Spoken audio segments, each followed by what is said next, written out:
The devil can't see us succeed. And so he tells Allah, give me time and I'll prove my case.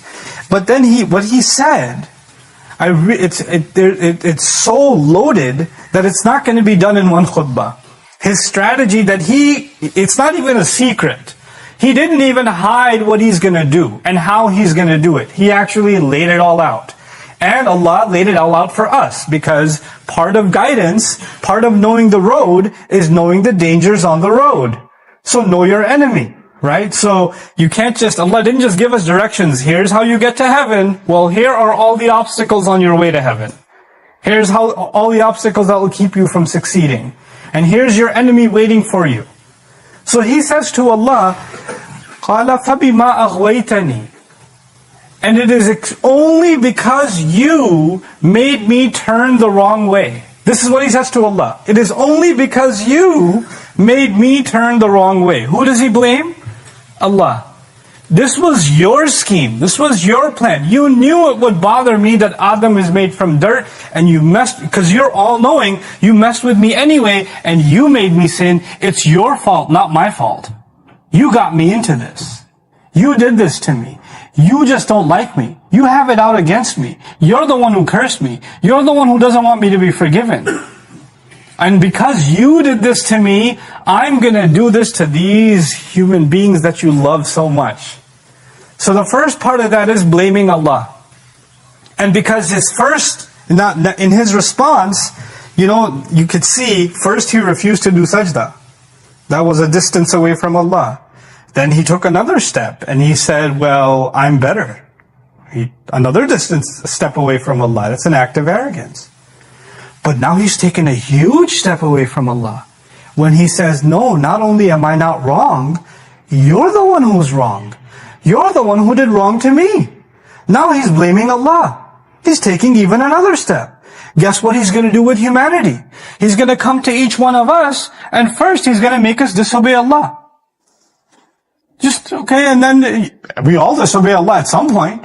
We're not perfect. We're going to make mistakes. But that's one thing. But then and then maybe one time you make a mistake, you feel bad, you ask Allah to forgive, you repent, you cry, you feel guilt inside you. That just makes you human, and that makes you like Adam alayhi salam. But he comes and makes you sin again, and convinces you to sin again, And the next time, he adds another worse step that takes you it's way worse than the sin. The sin is bad, but something way worse is when you start justifying it. It's way worse. When you start giving a logical explanation for why you sinned. Well, I was under a lot of pressure, or I did this, or I had this reason or that reason. You don't understand what I was going through. I was really upset at the time. I have my reasons. When you start doing that, you're being like the devil. He's taking another step away. Taba'ada, shatana. Another step away from Allah. But the worst of it all is someone keeps going down a road of sin, and then when you say, why are you going down this road? You say, Allah wants it this way. If Allah wanted, I would have been a better person. I don't even know why He hates me so much. God just doesn't like me. What has He done for me? And you find people that have now drowned themselves in sin, now speaking about Allah in that way, exactly the step-by-step procedure Shaitan took to take another step, before he's an infinite number of miles away from Allah. This is taba'ada. And all of this out of his rage.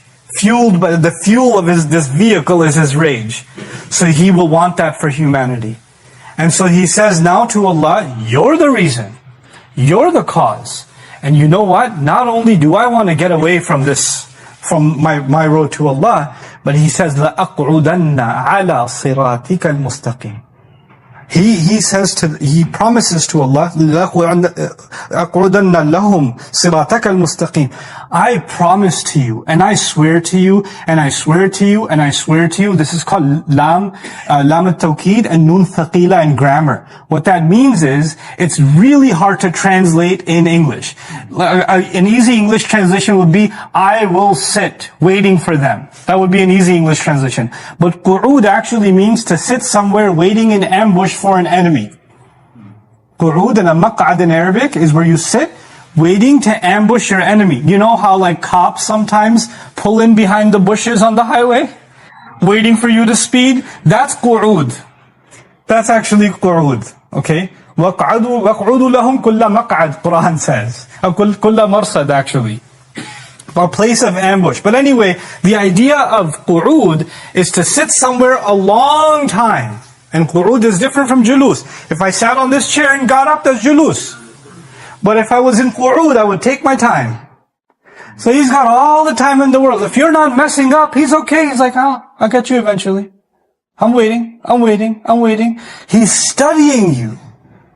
إنهم يرونكم هو وقبيله من حيث لا ترونهم.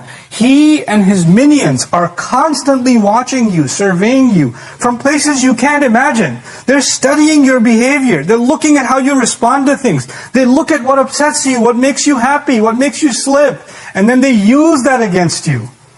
You're literally the psychological subjects of these devils. And so he promises Allah the strangest promise. He says, I will wait for them. I will wait there for them. I swear to you, I will wait, and I will wait. Where? On your path that is straight. On your straight path. Sometimes people ask the question, I understand when disbelievers mess up. I understand when people who don't believe in God are drinking and clubbing and adultery and all this other stuff. I get it.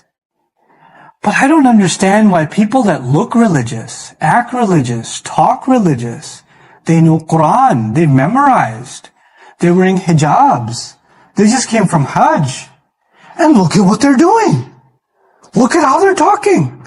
Look at how they're behaving. These are supposed to be good people, and look at how they're messing up.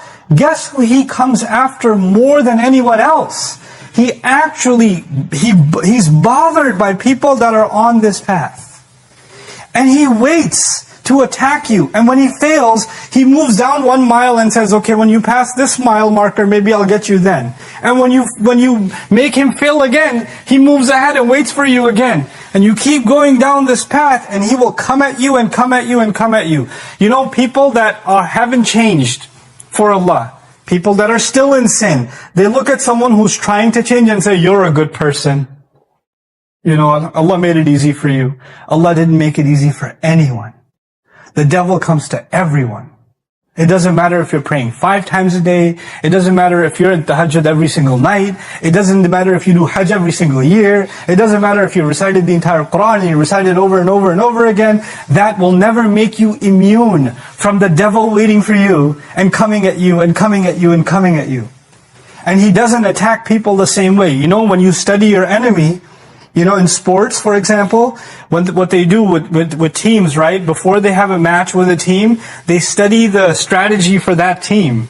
And the coach tells them, this is how we're going to do our offense, this is how we're going to do our defense against this team. They study their opponent very, very well. So the gameplay of a team is not the same depending on the opponent. Even in one-on-one sports like tennis and things like that, you get coached, this is how you handle this opponent, this is how you handle their serve, this is how you respond.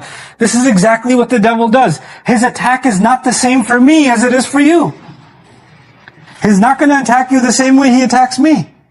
He will study you, find out your weaknesses, and come at you from your weaknesses. He'll study me, find out my weaknesses, come at me from my weaknesses. And he knows that Allah has given him that time where he can just allow to sit back and just watch and study and observe, and then come and suggest, and then come and give whispers. And that too, all of it on Allah's straight path. So you know what we're learning? That the hardest thing to do is to actually take one step towards Allah.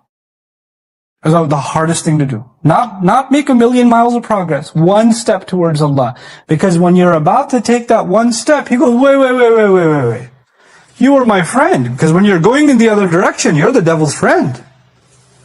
But if you turn towards Allah, you just became His enemy. You're the reason He got kicked out. He wants to prove that everybody can be His friend in hell.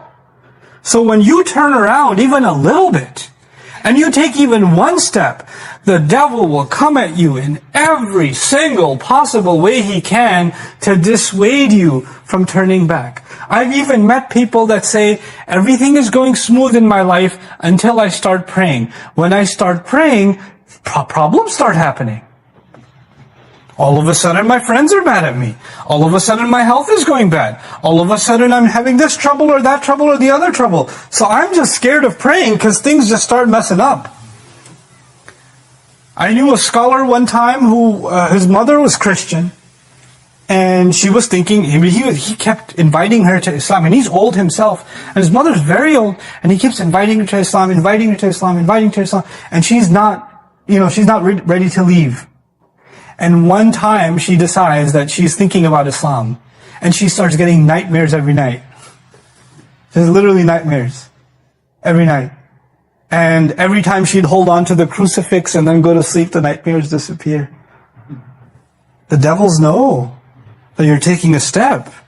And they've got to come at you. They've got to make sure you go back and be their friend. So he says, I will sit there waiting like a roadblock on your straight path. But then how is he convincing us to turn away? In these few minutes that I have left, I want to give you a picture of what's coming in the next khutbahs. He says to Allah, ثُمَّ لَآتِيَنَّهُمْ مِنْ بَيْنِ أَيْدِيهِمْ وَمِنْ خَلْفِهِمْ وَعَنْ أَيْمَانِهِمْ وَعَنْ شَمَائِلِهِمْ. He says, I will attack them from 4 directions. I will attack them from the front. I will attack them from behind. I will attack them from the right, and I will attack them from the left. From the front, from behind, from the right, and from the left. Now, that could just mean I'm going to attack him for all sides. But Allah's words are very precise. Allah's words are very precise. Each one of these is a strategy of the devil. He has a different kind of attack from the front. A different kind of attack from the right. A different kind of attack from the left. A different kind of attack from behind. And so we're going to take our time going through each of these attacks. But before we get into those attacks, I'll just tell you one goal that he has. Each of these attacks, how does he know that his attacks are successful? That's the goal. At least today, that's what I want to inform you of. How will he know that his attack has succeeded? وَلَا تَجِدُ أَكْثَرَهُمْ شَاكِرِينَ. You will not find that most of them are grateful. If he can attack you, and by the end of that attack, you are no longer grateful to Allah. You're no longer grateful. You're pessimistic, and when someone's pessimistic, for example, they're not grateful, because to be grateful, you have to think about the good things. You can't think about bad things and be grateful. That's impossible. You can't say, Alhamdulillah. That's not Alhamdulillah. You have to think of the positive. You have to think of Allah's favors. You can't be grateful if you're in disobedience. How can you be grateful to Allah and show no loyalty to Him? What kind of gratitude is that? If He can figure out some way of making you and me ungrateful, then He succeeded. You know what we're learning? His biggest problem was arrogance. His biggest problem was arrogance. And Allah is teaching us through these ayat that the biggest solution to arrogance is what? Being grateful. Being grateful. And He knows, so long as they're grateful, I won't get them. So long as they're thinking about my favors to them, Allah's favors to them, I won't get them. So long as they're positive and hopeful, I won't get them. So long as they have a good opinion of Allah, I won't get them.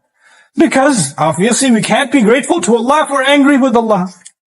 You can't be thankful to Him if you have bad thoughts about Him. So if I can just get rid of their gratitude, I've succeeded. And He will try to get rid of it from the front, from the right, from the left, and from the back. And these are the attacks that, inshallah ta'ala, we're going to try to explore in some detail. What does it mean that the devil is coming at you from the front? What does it mean that he's coming at you from behind? What does it mean that he's coming at you from the right and from the left? And inshallah ta'ala, as we study that, you have to ask yourself, maybe for you, the attack from the front is your problem. Maybe for your friend, the attack from the left is the problem.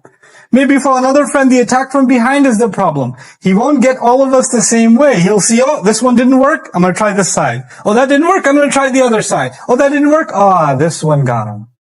Okay, I'll stick with this one. I'll keep hammering in this way. You understand? This is why we have to study how is it that Shaitan is going to ruin our journey along the straight path. May Allah Azza wa Jal keep us firm and committed to the straight path. Understand something now when you recite the Fatiha, as I leave you, when you recite the Fatiha and you and I say, صِرَاطَ الَّذِينَ أَنْعَمْتَ عَلَيْهِمْ, the path of those you made ease for. One of the meanings of in'am is to make things easy. Taysir. In'am is also taysir. Nu'uma means softness. Allah is the only one. You know, they translate the path of those you blessed. Blessing is, ni'mah is part of the meaning. Nu'uma is also part of the meaning. Actually, the path of those, only you could have made the path easy for them. Because without you, the devil will make sure the path is hard. It's impossible. So when we ask Allah, we don't just ask the path of good people. No, the path of those who you intervened and you made things easy for them. Without you making things easy and smooth for them, there is no way this road was going to be smooth, because until the day of judgment, Shaitan is on that road. Shaitan and his minions are on that road waiting for you to be attacked. How can a road be easy when you're going to be attacked from every direction? Only when Allah will make that road easy. Only when you will be from those and I will be from those who He describes in the Fatiha, الَّذِينَ أَنْعَمْتَ عَلَيْهِمْ. It gives you a new appreciation of what you say when you stand in the prayer and you say, صِرَاطَ الَّذِينَ أَنْعَمْتَ عَلَيْهِمْ. May Allah Azza wa Jal keep us committed to that path and accept our worship and save us from the whispers of the devil. Barakallahu li wa lakum. Assalamu alaikum wa rahmatullahi.